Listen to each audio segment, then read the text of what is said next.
귀한 특찬 고맙습니다. 네. 여러분 안녕하세요.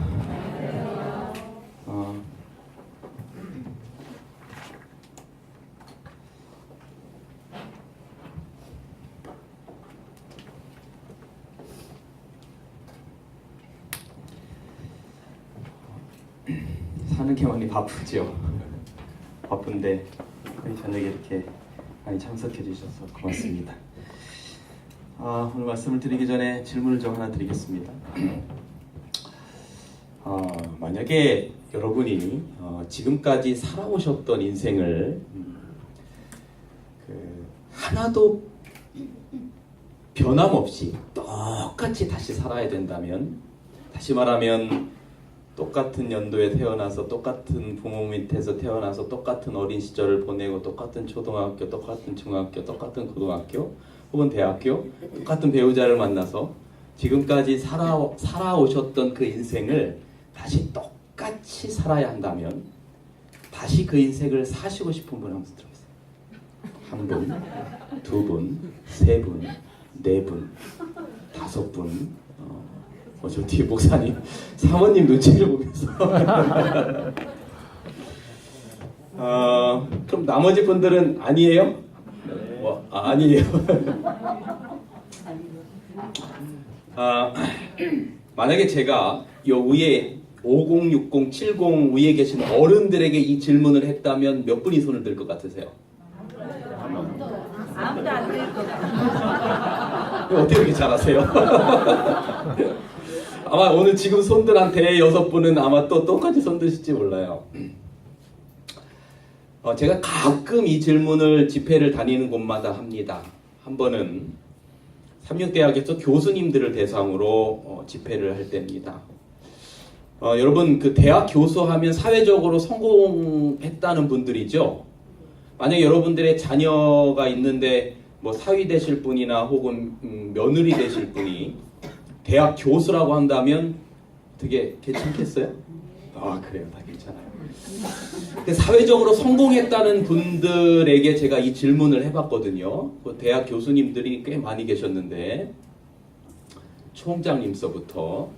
근데 제일 다시 안 살겠다고 손을 번쩍 든 분이 총장님이셨어요. 여러분, 이건 무슨 이야기를 하는 것일까? 그 인생이, 여러분들 지금 각각 살아온 인생의 경우의 수가 다 다르잖아요. 다 다르고 우리가 그렇게 사회적으로 성공하셨다라고 하는 분에게 물어봐도 그 인생을 다시 살고 싶지 않겠다고 한다면, 어쩌면 우리의 인생이 그렇게 다시금 살 만한 가치가 없는 것이라고 한다면 그냥 우리는 한 번쯤 속는 셈 치고 하나님의 말씀을 믿어보는 건 어떨까 하는 것입니다. 베드로전서 1장 24절 25절에 보면 모든 육체는 풀의 꽃과 같고 그 영화는 그 풀의 꽃과 같은데 육체는 시들고 꽃은 떨어지되 오직 하나님의 말씀은 영원히 있도다 그랬습니다. 그래서 이번 한 주간 동안 오늘 우리 기도해 주신 집사님께서 기도하신 것처럼 얼마나 바빠요 우리의 삶이. 그런데 뒤돌아볼 겨를 없이 보면, 제가 오늘 여기 잠깐 오기 전에 잠깐 한 쉰다고 오후에는 뭐 어디 이렇게 구경시켜줘서 다녀왔고요. 좀 피곤해서 잠깐 쉬는데 제 게스트룸에 잘 안 나오는 TV가 한 대 있는데 학교 게스트룸에 이렇게 잠깐 틀어보니까 어떤 한 80대 정도 먹은 할머니가 이제 남편이 돌아가셨는데 그 남편의 무덤 앞에서 혼자 이렇게 한탄하는 그런 얘기가 나오는데, 내가 왜 지난 인생을 그렇게 바보같이 살았을까? 그러면서 그 남편의 무덤 앞에서 남편을 그리워하는, 한 번이라도 왜 살아생전에 나에게 사랑한다는 말 한마디도 안 해줬냐고, 내가 다시 당신하고 살면 나도 못한 그 사랑한다는 말 한마디 하고 싶은데 왜 그 말 못 해주고 갔냐고 막 울더라고요, 그 할머니가. 그래서 우리가 인생을 그냥 이렇게 살면, 우리가 인생의 뒤안길에서 우리가 마지막 호흡을 쉴 때 정말로 어쩌면 후회할지도 몰라요. 그래서 한 번쯤은 정말 깊이 신앙한다라고 하는 것은 어떤 말씀, 이번 주 내내 말씀드린 것처럼 도덕적인 잣대가 아니에요.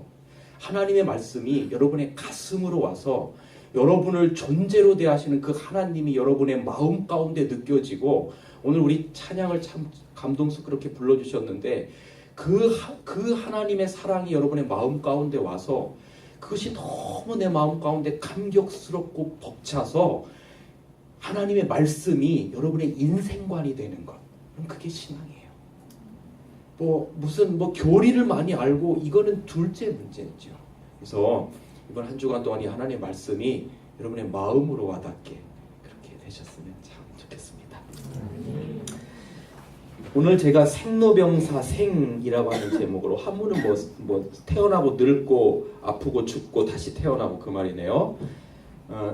한번 좀 보셨을 만한 동영상인데, 한번 좀 동영상 좀 하나 잠깐 짧은 거 보시겠습니다.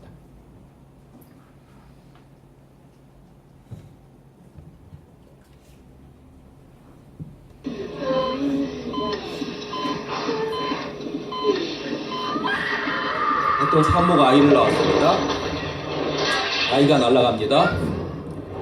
아이가 어린 아이 아기 시절을 지나서 이제 유년기를 지납니다. 그리고 이 아이가 소년기를 지나고 이제 청년기를 지나서 장년기로 가고 이제 노년기로 가고 결국에는 무덤으로 우리의 짧은 인생을 나타내는 동영상입니다. 그래서 맨 마지막에는 Life is short 이렇게 마치고 있습니다. 여러분 어디쯤 날아가고 계십니까?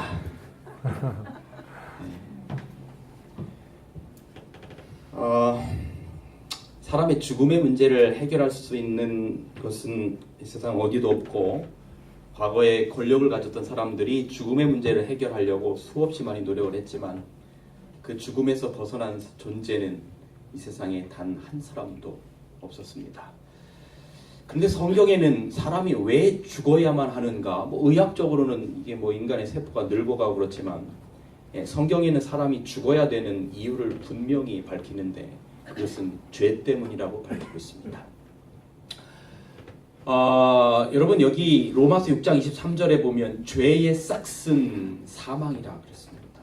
그러니까 우리 모두는 죄로 인해서 죽는다고 그렇게 말하고 있습니다. 여러분 성경에 기독교인들이 보는 이 성경에 죄의 죄를 세분화하면 16개의 캐타고라이즈 16개로 구분이 됩니다. 구약 성경의 히브리어로 되어 있거든요. 14개와 신약 성경의 2개의 죄의 개념, 총 16개의 죄로 세분화를 아주 시킵니다. 그런데 그 16개의 개념을 크게 3가지로 압축을 하면 뭐라고 성경에는 기록을 하고 있냐면, 시편 51편 2절로 3절에 보면 이렇게 기록합니다. 다 같이 한번 읽어볼까요? 나의 죄악을 시작. 나의 죄악을 말갛게 씻기시며 나의 죄를 깨끗이 하소서. 대저 내 죄가를 아오니 내 죄가 항상 내 앞에 있나이다. 이 16가지의 죄의 세분화된 개념을 크게 3개로 나누면 첫 번째가 죄악이고 그 다음에 죄고 죄과입니다. 이 3가지의 개념이 사실은 비슷비슷한 것 같지만 조금씩 그 의미가 다 달라요. 잠깐만 좀 살펴보겠습니다.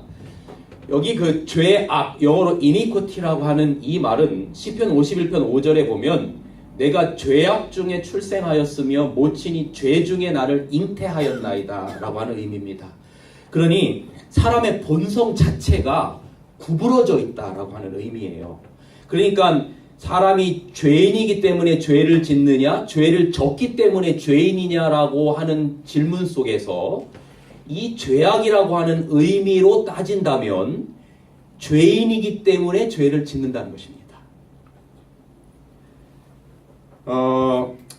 강아지에게 아무리 야옹야옹 교육을 시켜도 절대 못하고요.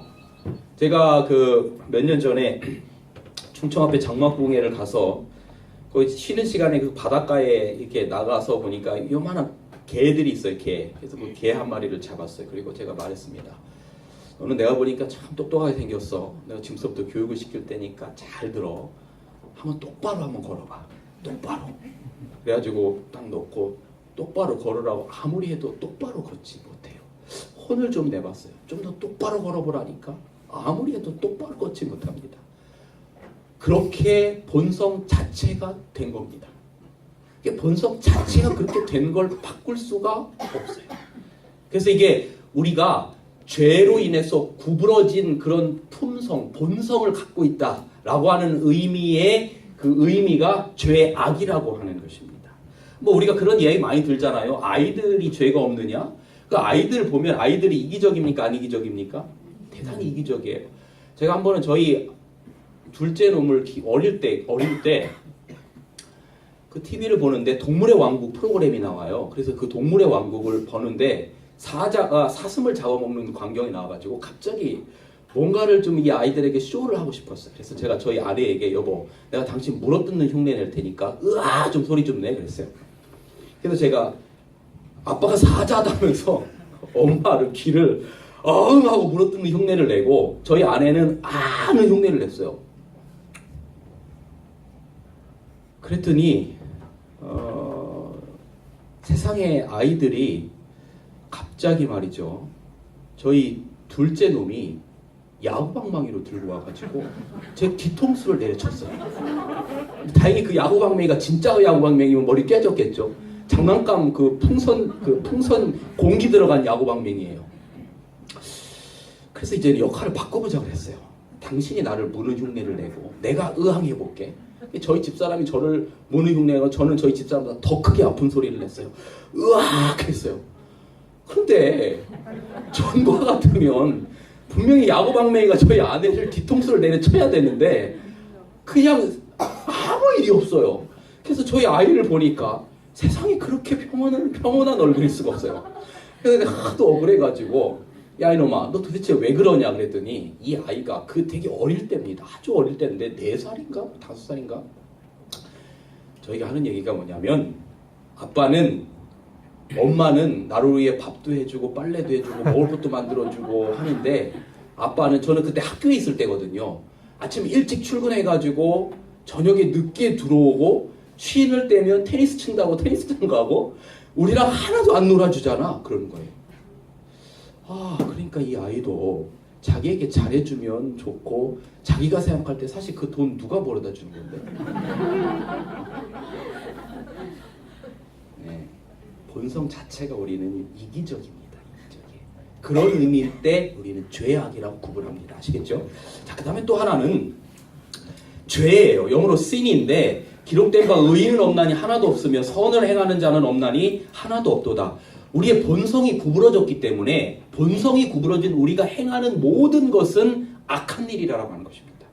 여러분 화를 쏠 때 화살 자체가 구부러져 있으면 아무리 똑바로 관역을 맞춰도 똑바로 갈 수가 없는 거예요.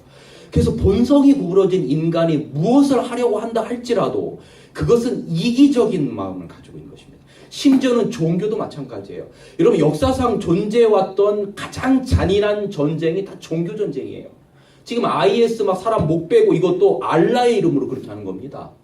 그러니 종교니 문화며 경제며 정치며 지금 뭐 사드 문제 이 난리치는 이유가 뭐예요? 왜 북한 저렇게 핵무기 포기 안 하고 그 다음에 미국은 왜 여기다 사드 하려고 다 자국의 이익을 위해서요. 모든 것이 인간의 본성이 구부러졌기 때문에 자기에게 손해가 되는 걸 용납하지 못하는 것입니다. 그 다음에 또 하나는 transgression이라고 하는 죄가입니다. 시편 51편 3절에 보면 물은 나는 내 죄가를 아오니 이 죄가라고 하는 말은 불순종이라고 하는 말이에요. 알면서도 짓는 죄입니다. 그러니까 뭐 알면서 지으나 모르면서 지으나 죄는 다 죄지만 이것을 아주 세분화 그 성경에 나오는 의미대로 세분화하면 이걸 행하면 잘못됐다라고 하는 것을 알면서 짓는 죄와 모르면서 짓는 죄는 차이가 있다라고 하는 것입니다. 그래서 이것은 죄과라고 하는 것은 알면서 짓는 불순종, 의도적인 불순종을 의미하는 것입니다. 그런데 문제는 이러한 죄에서 벗어날 존재가 이 세상에 아무도 없다는 데 있습니다. 사망에서 첫 번째 동영상처럼 본 것처럼 우리가 사망에서 벗어날 수 없는 이유는 무슨 이유 때문이라고요? 죄 때문이라고요. 그런데 우리가 성경에서 말하는 이 죄의 개념 가운데 해당하지 않을 수 있는 사람은 이 세상에 아무도 없습니다. 아무리 산에서 100년, 1000년 돌을 닦아도 죄의 문제, 우리의 본성의 문제를 해결할 수 없다는 것입니다. 고대 문헌에 보면 정통 바리새인들의 이마에 혹이 그렇게 많이 났대요. 혹이. 근데 왜 그렇게 혹이 났냐니까 성경에는 죄랑 살인이라고 하는 것이 그냥 찔러서 죽이는 것만 아니라 누구를 남을 뭐 하는 것까지도 살인이라고요? 미워하는 거. 간음하는 것은 실제로 뭐 이렇게 아내 말고 딴 사람하고 실제 성관계를 갖는 거 말고 마음으로 뭐를 품는 것까지 음욕을 품는 것까지 간음이라고 했거든요. 그러니까 성경의 죄의 영역은 우리의 의도와 생각까지도 포함하고 있기 때문에 거기서 벗어날 존재가 없어요. 그래서 바리새인들이 정말로 죄를 안 져보려고 지나가다가 예쁜 여자를 보면 눈을 감아요. 가다가 전봇대에 부딪혀요. 그래서 이마에 혹이 나고 말이죠. 이게 정말 농담이 아니라 진짜 그렇다니까요. 그럼 여기에 이게 무슨 꽃인지 아세요? 할미꽃입니다. 할미꽃. 할미꽃이 뭐의 상징인 줄 아세요? 고개를 숙이고 있잖아요. 뭐의 상징이죠? 겸손의 상징. 겸손의 상징. 그런데 제 어릴 때 제 고향이 충청도 부여거든요. 저는요. 근데 저희 그 옛날 저희 집이 큰 기와집이었는데 화장실이 밖에 있잖아요. 옛날은 보통. 근데 밖에 화장실에 항상 문제가 되는 게 뭐냐면 여름입니다. 여름. 식사하고 오셨을 텐데 죄송합니다. 근데 그 화장실에서 여름에 밑에 뭐가 살지요? 구더기가 삽니다. 구더기. 근데 그 구더기를 없애려고 농약을 뿌려도 구더기가 없어지지가 않아요. 좀 있으면 또 살아나요. 그런데 제 어릴 적에 저희 할아버지가 살아 계실 때 할아버지가 뭐를 잔뜩 뿌리를 캐와가지고 그 뿌리를 이겨서 즙을 낸 다음에 물에 희석해서 뿌리니까 그 구더기가 씨가 말라버려요. 그게 바로 할미꽃의 뿌리였습니다. 백동이라고 하는 토양 살충제로 쓰이는 할미꽃의 뿌리입니다. 여러분, 겸손의 상징인 할미꽃의 뿌리 속에는 생명을 죽이는 독이 있다라고 하는 것입니다. 그러니까 우리 사람의 본성 자체가 악하고 구부러져 있기 때문에 이 죄의 문제에서 해결할 수 있는 방법이 아무것도 없다라고 하는 것입니다. 목사가 아무리 여러분 앞에 겸손한 척해도 여러분 이 종교 지도자들처럼 죄만이 질 수 있는 사람들이 없어요. 목사는 제가 저를 봐도 그런 척을 잘해요. 무슨 척을 잘하냐면 집사람하고 싸우고 와서도 안 싸운 척. 한 번은 제가 인제에서 목회한 제가 이제 저희 집사람하고 거짓말 아니고 지금 한 10년 이상 안 싸운 것 같아요. 근데 결혼 초기에 좀 많이 싸웠는데 아주 사소한 문제로 한 번은 되게 싸웠는데 금요일 날인데 이 여자가 집을 나가버렸어요.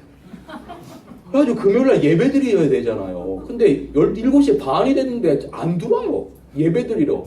근데 제가 설교할 때쯤 뒤에다 애를 들쳐업고 들어와가지고 저 뒤에 앉아가지고 내가 설교를 하는데 팔짱을 딱 끼고 째려보고 있어요.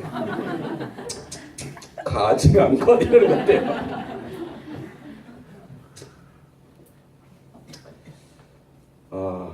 이게 저의 본성입니다. 죄된 본성이고요. 그래서 이 죄의 문제를 해결할 방법이 우리에게 없어요. 없습니다. 정말 없어요. 아무리 채식아니라 채식 해레비를 해도 시골 생활 아니라 저 깊은 두메 산골에 들어가서 살아도 죄의 본성의 문제를 해결할 방법이 없습니다. 그래서 우리는 죽음에서 벗어나지 못합니다. 여기 리비언 헤럴드라고 하는 책에 한 영감의 글은 이렇게 기록합니다. 인간의 본성은 바로 그 근원이 뭐하게 돼 있다? 뿌리가 썩은 것입니다. 방법이 없습니다. 죄의 문제를 해결할 방법이 없습니다. 그런데 참 고마운 것은 제가 어제 엄마가 된다는 것의 의미에서 하나님께서 우리를 도덕으로 대하지 않고 뭐로 대하신다고요? 존재로 대하신다고요. 여기에 복음이 있는 겁니다. 하나님이 우리를 도덕으로 대하시면 이 죄의 문제를 우리가 해결할 방법이 없기 때문에 우리는 바울의 고백처럼 오호라 나는 곤고한 사람이로다. 이 사망의 몸에서 누가 나를 건져내랴. 방법이 없어요. 방법이. 그냥 이렇게 살다가 그냥 죽어가는 거예요.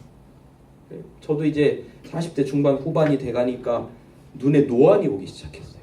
그리고 오기 전에 또 몸이 2달째, 제가 올 여름에 미국 야영에 한 달 집회를 다녀오고 나서부터 지금 2달째 체력이 아주 바닥이 나서 너무너무 힘이 들어서 오기 전에 피 검사를 하고 주사를 링겔을 맞고 여기 왔어요. 링겔을 맞고 왔는데 오늘 피 검사 결과가 나왔어요. 근데 의사가 저에게 집사님이거든요.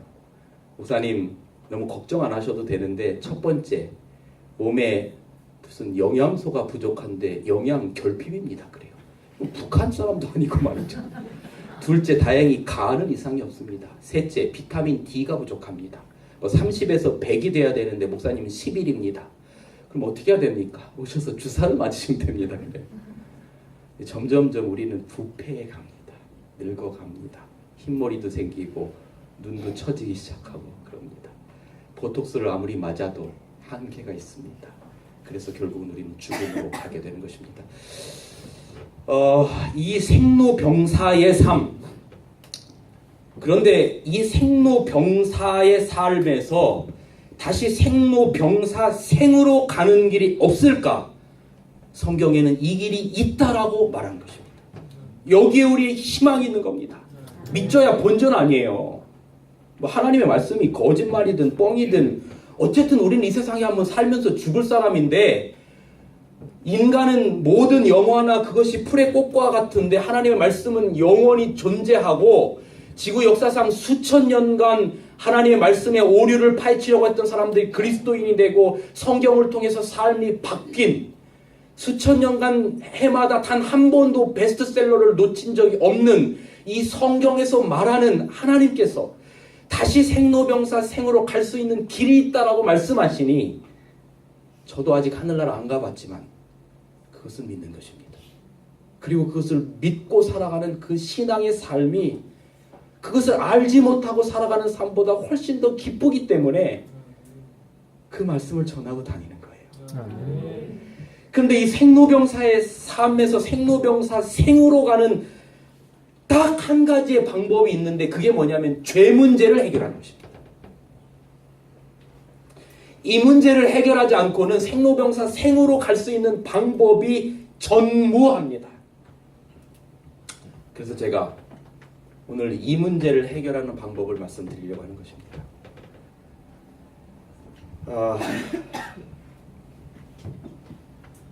이게 뭡니까? 삼풍백화점. 이 무너진 현장에 제가 있었습니다. 이때 전경 생활을 했습니다. 전경 생활을 서울 잠실 기동대에서 삼풍백화점이 무너졌다고 출동 명령이 떨어졌어요. 그래서 제가 저희 부대가 이제 가장 먼저 몇 개 기동대와 함께 이곳에 딱 도착을 했더니 정말 아비규환이에요. 아비규. 세상에 난리도 그런 난리를 본 적이 없어요. 다 무너졌고 상판만 앞부분 몇 개 건물만 그냥 덜렁덜렁 남아있는데, 정말 미치겠는 건요, 제가 있는 그 자리 밑에서 사람 소리가 나요.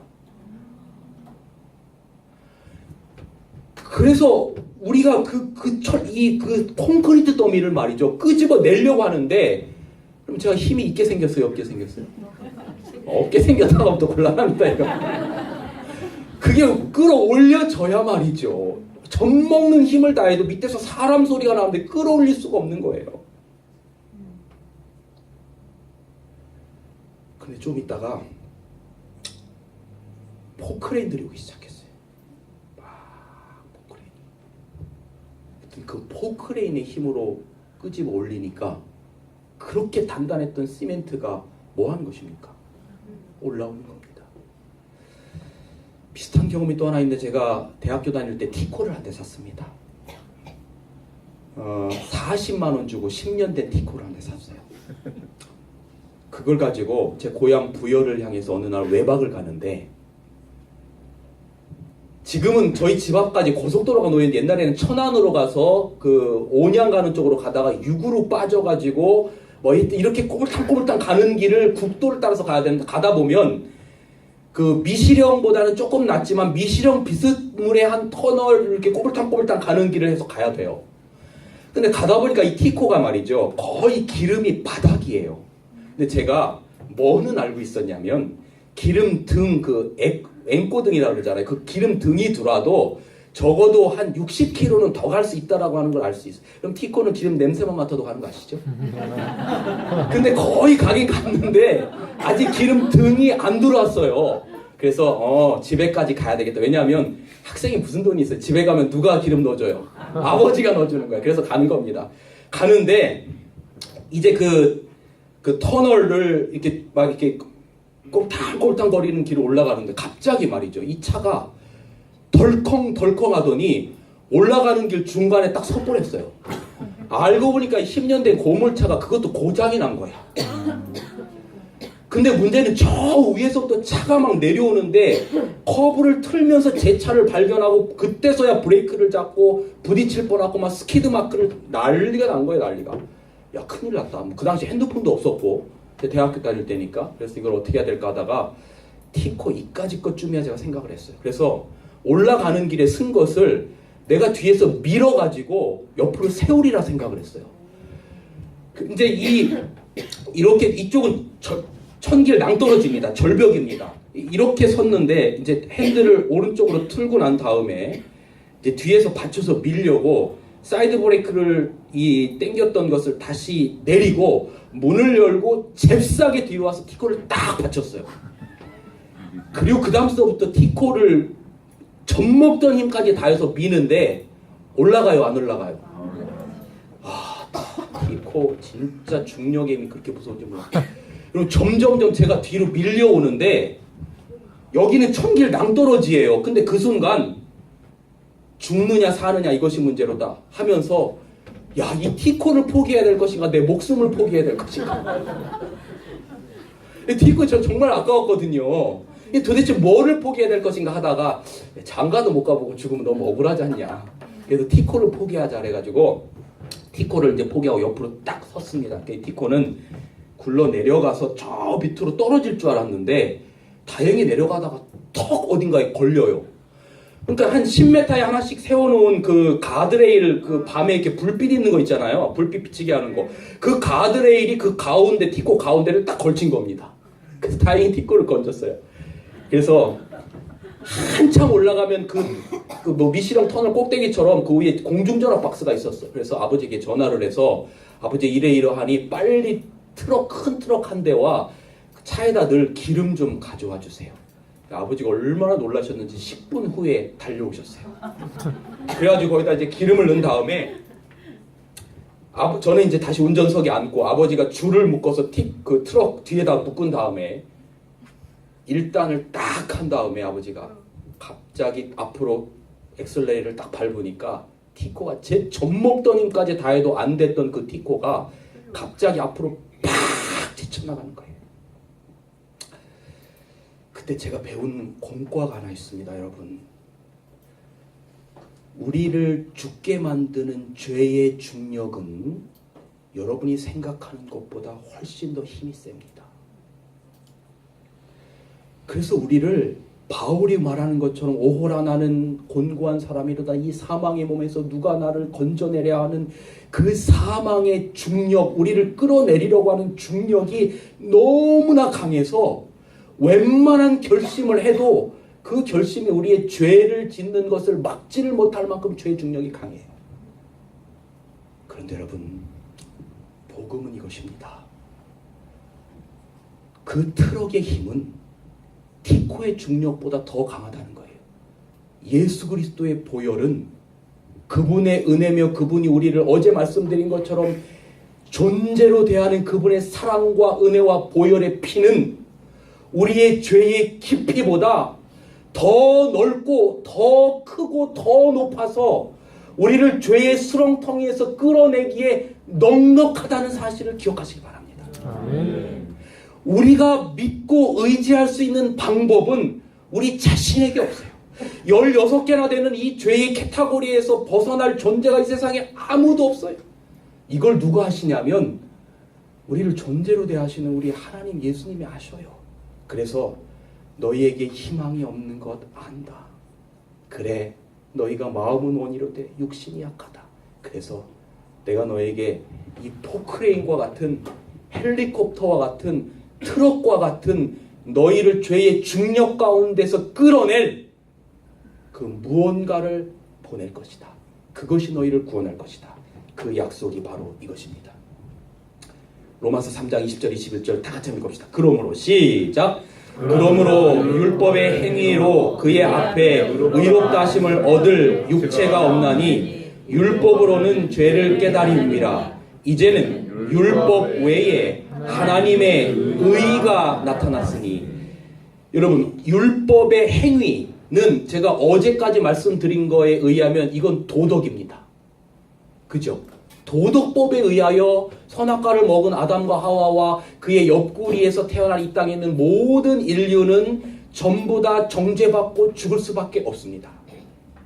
그 세력에서 벗어날 수가 없다는 말입니다. 그런데 하나님께서 우리를 율법 외에 우리를 그 죄의 중력 가운데서 끌어내실 바로 그 도덕의 존재가 아닌 존재의 존재, 하나님의 의를 준비하셨다 그 말입니다.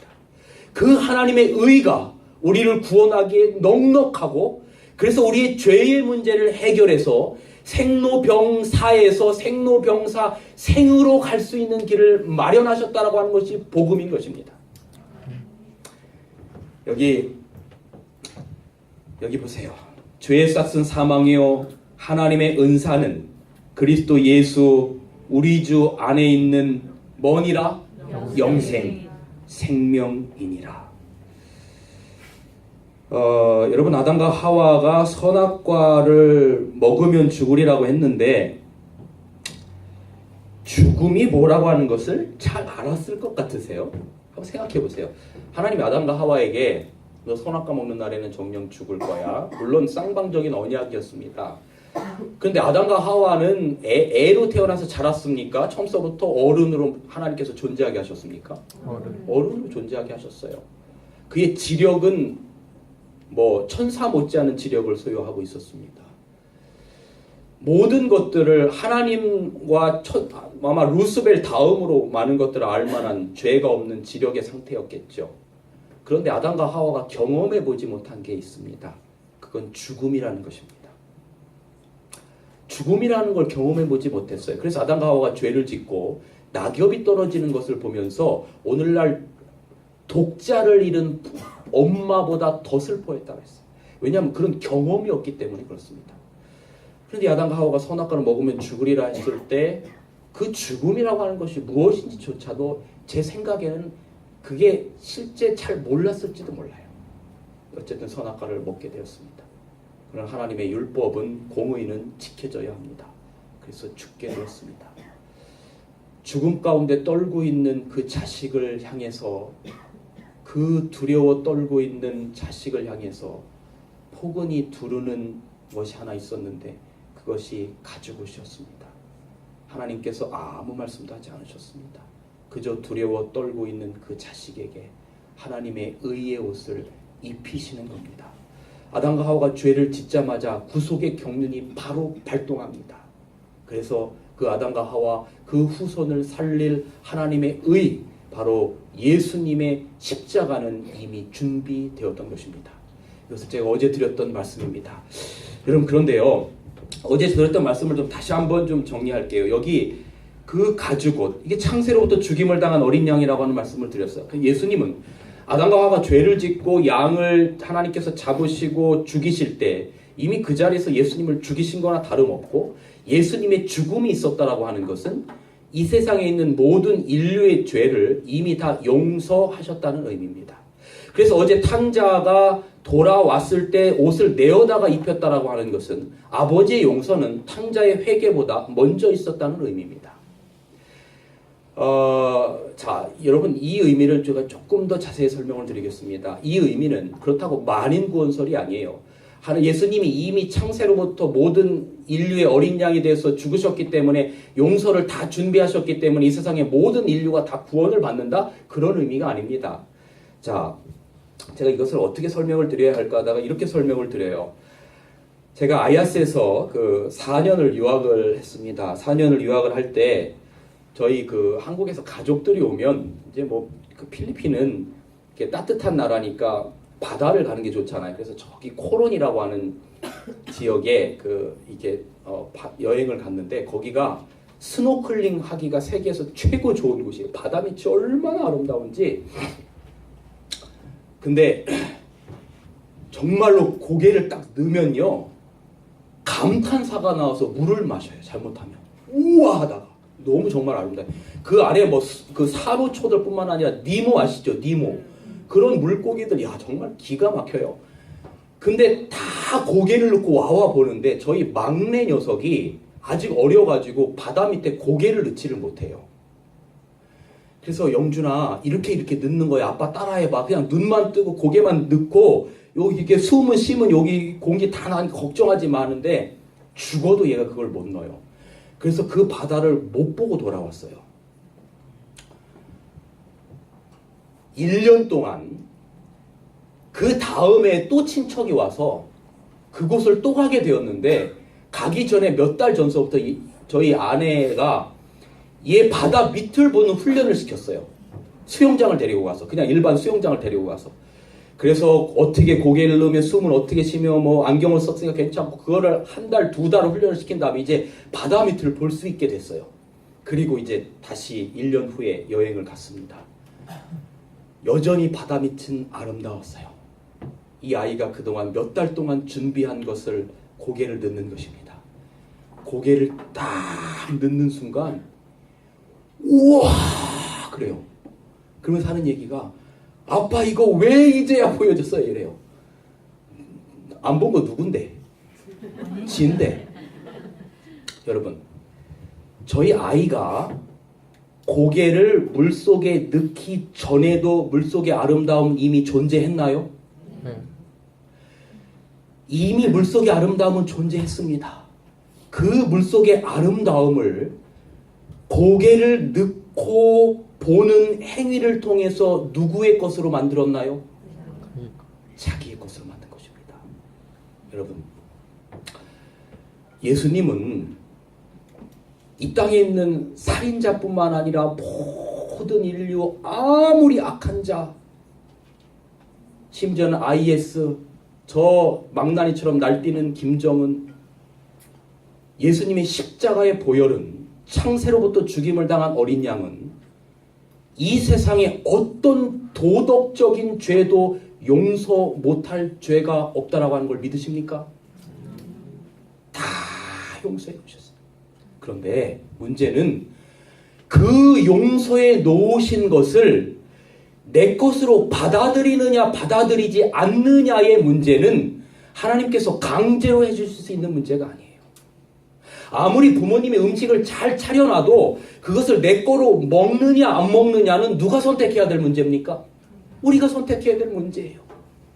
그래서 여러분 하나님께서 준비하신 이 하나님의 그 용서를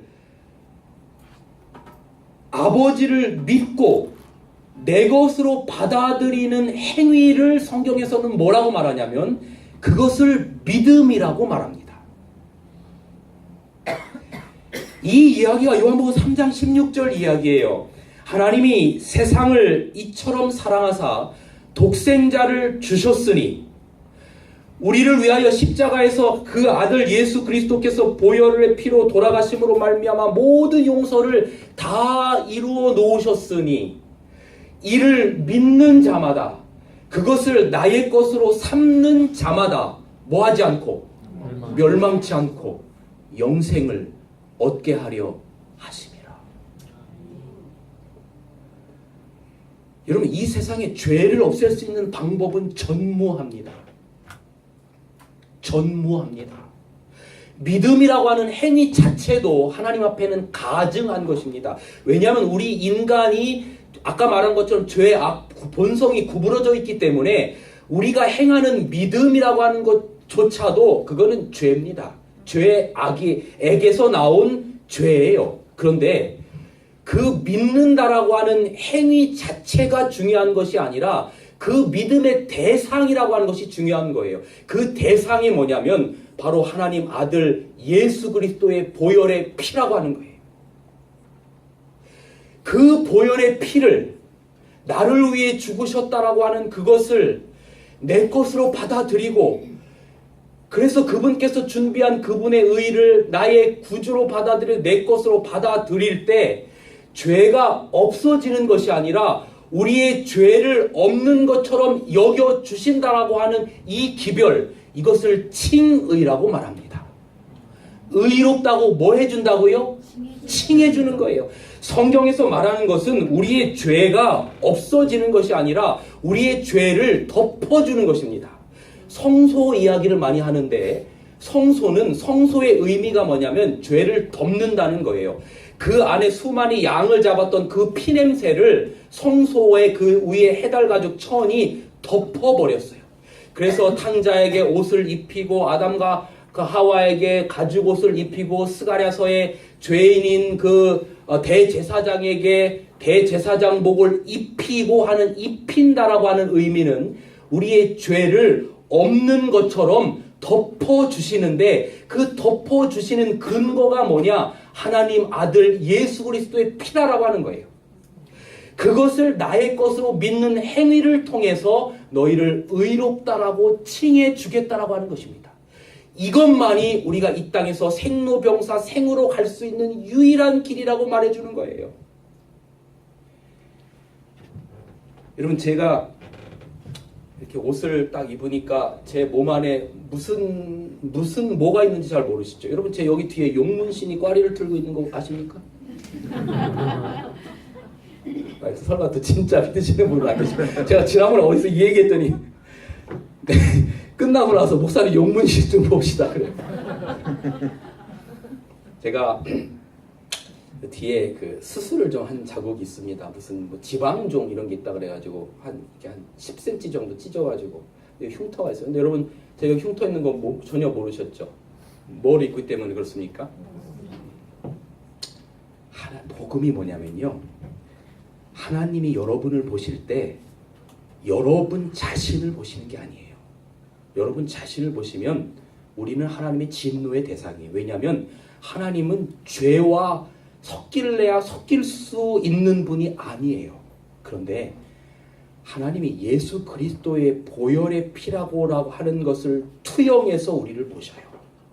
그래서 예수님의 보혈의 피를 통해서 우리를 보셔서 너희를 의롭다고 칭하노라 그겁니다. 아멘. 그래서 지금도 예수님의 하늘에서 사단이 우리를 고소한다 그래서 유창종 쟤는요 하나님 이래 하고 이래서 쟤는 구원받을 만한 애가 아니에요 하나님. 저거 말만 번지르게 하지 정말 가치 없는 인간이에요. 그럴 때 예수님이 십자가의 보혈의 피 손바닥을 드시며 말씀하시기를 압니다. 유창종이 죄인인 걸 압니다. 그런데 아버지 제가 저 죄인인 유창종을 위하여 유창종의 이름을 가슴표에 달고 내가 죽었습니다.